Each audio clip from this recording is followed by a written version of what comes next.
राजा रामचंद्र भगवान की। खुद नॉनवेज नहीं खाती लेकिन मेरे लिए चिकन बनाती है। आप पर नीचे जाओ।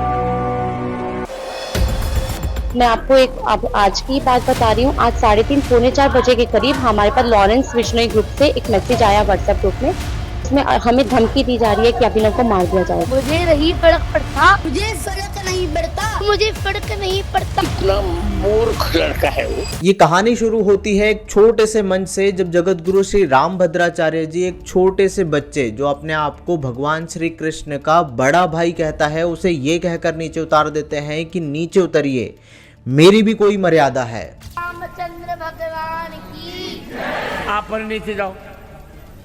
इनको करो नीचे, पर इनको मर्यादा है मेरी।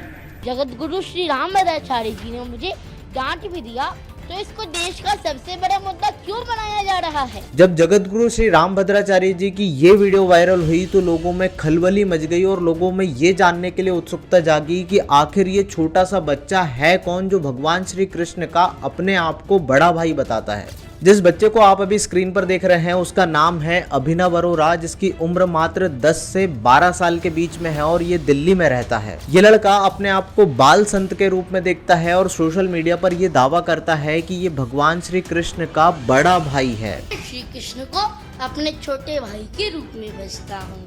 उनके साथ बातें करना, मस्ती करना, आनंद करना मुझे बहुत अच्छा लगता है। जब मैं शास्त्र पढ़ता हूँ तब वो भी मेरे साथ बैठ जाते हैं सुनने के लिए। जब कहीं मैं बाहर जाता हूँ तब वो भी मेरी उंगली पकड़ देते हैं साथ चलने के लिए और वो भी मेरे साथ चल पड़ते हैं। मुझे भी उनका बड़ा भाई होने के नाते उनका ध्यान रखना पड़ता है और वो भी छोटे भाई होने के नाते मुझे खूब सारा प्यार भी देते हैं। भगवान बलराम के रूप में प्रकट करता है और ये कहता है कि मुझे भगवान श्री कृष्ण का ध्यान रखना बहुत अच्छा लगता है। लेकिन उसी के बीच में आप एक ये क्लिप देखिए जिसमें ये लड़का ये कहता है कि मेरी मम्मी खुद नॉनवेज नहीं खाती लेकिन मुझे गरम गरम नॉनवेज बनाकर खिलाती है। मेरी मम्मी खाना बनाती है गरम गरम, खुद नॉनवेज नहीं खाती लेकिन मेरे लिए चिकन बनाती है। अब आप एक चीज सोचकर देखिए कि जो भी इस लड़के का कंटेंट लिखता है वो कितना शातिर है, या इसके माता पिता या कह सकते हैं कि परिवार वाले कितने शातिर हैं कि इसको भगवान के रूप में ही लाइक्स और व्यूज के चक्कर में प्रकट कर दिया है। इसने धर्म के नाम पर धर्म को ही धंधा बना लिया है। लोग धर्म के नाम पर व्यूज कमाते हैं लेकिन ये खुद भगवान बनकर बैठा है। इसके कई सारे इंटरव्यूज देखने के बाद मुझे ये समझ में आता है कि इस बच्चे को कई सारी चीजें रटाई जाती है जो कैमरे के सामने ये एज इट इज बोलता है। मुझे नहीं फर्क पड़ता, मुझे फर्क नहीं पड़ता, मुझे फर्क नहीं पड़ता। जब इससे ये चीजें पूछी जाती है कि तुम इतनी छोटी सी उम्र में तुम्हें स्कूल जाना चाहिए, क्या तुम स्कूल नहीं जाते, तो ये सभी इंटरव्यूज में एक ही बात बोलता है, तू आज भी स्कूल नहीं गया, आज भी स्कूल नहीं गया।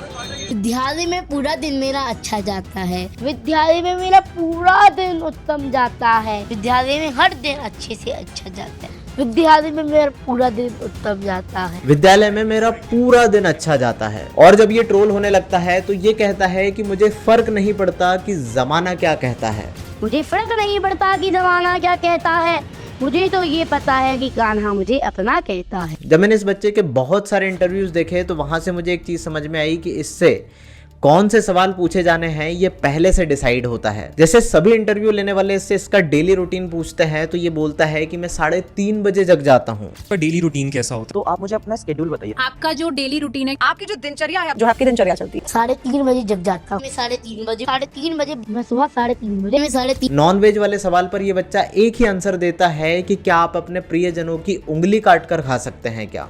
आप अपने किसी प्रियजनों की उंगली काट करके खा सकते हैं? आप अपने प्रियजनों की उंगली काट कर आप अपने प्रियजनों की उंगली काट। अभिनव अरोरा के बहुत सारे इंटरव्यूज देखने के बाद ये चीज समझ में आती है कि ये लड़का अपने लिए कुछ नहीं कर रहा है, वो भगवान के लिए सब कुछ कर रहा है। और राधा रानी ने ही मुझे इस उद्देश्य से इस धरती पर भेजा है। श्री राम जी ने सिखाया है मुझे ये सब। और उसके जितने भी फॉलोवर्स हैं वो उसके फॉलोवर्स नहीं हैं बल्कि ठाकुर जी के फॉलोवर्स हैं। बात का कोई भ्रम नहीं है कि लोग मेरे साथ फोटो खिंचवा रहे हैं। मैं तो ये सोचता हूँ कि लोग मेरी भक्ति से ठाकुर जी के साथ फोटो खिंचवा रहे हैं। जो भी मेरे फॉलोवर हैं वो मेरे फॉलोवर नहीं है, वो तो मेरे ठाकुर जी के फॉलोवर है। जिससे लोगों को ये लगने लगे कि ये बच्चा सच में भगवान का ही एक रूप है। और ये लड़का एक चीज बहुत अच्छे से क्लेरिफाई करता है कि जो भी लोग इस लड़के के साथ फोटो खिंचवा रहे हैं वो इसके साथ नहीं बल्कि ठाकुर जी के साथ फोटो खिंचवा रहे हैं। लेकिन एक जगह पर ये लड़का फंस जाता है जब इसे रटाई गई चीजों के अलावा कुछ एक अलग सवाल इसके सामने आ जाता है। जब उससे पूछा जाता है कि जब आप किसी को देखते हो तो आपके दिमाग में क्या ख्याल आता है। आपके दिमाग में क्या ख्याल आता है?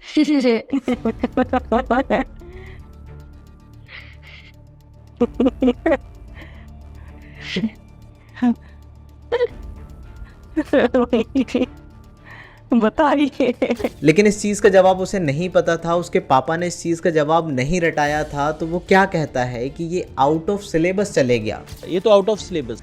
हंसी के साथ वो कोई जवाब नहीं देता है। और भाई साहब जब हम पूरी तरीके से फंस गए और पूरे एक्सपोज हो गए तो राम जी नहीं चाहते थे खरदूषण का वध करना, कि राम जी नहीं चाहते थे खरदूषण का वध करना।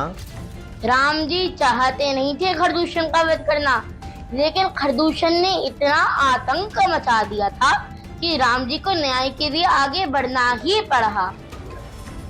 राम जी को न्याय के लिए आगे बढ़ना ही पड़ा।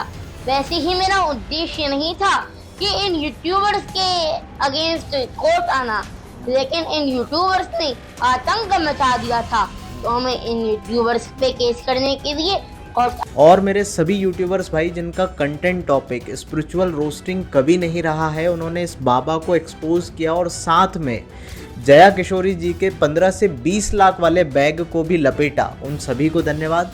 यदि आपने इस वीडियो को यहाँ तक देखा है तो उम्मीद है ये वीडियो आपको पसंद आया होगा। इस वीडियो को आप शेयर कर सकते हैं, लेकिन मैं हमेशा से कहता हूँ कि धर्म को कभी भी धंधा मत बनाइए। कुछ ऐसी ही वीडियोस के लिए आप मुझे इंस्टाग्राम पर फॉलो और यूट्यूब चैनल को सब्सक्राइब कर सकते हैं। धन्यवाद।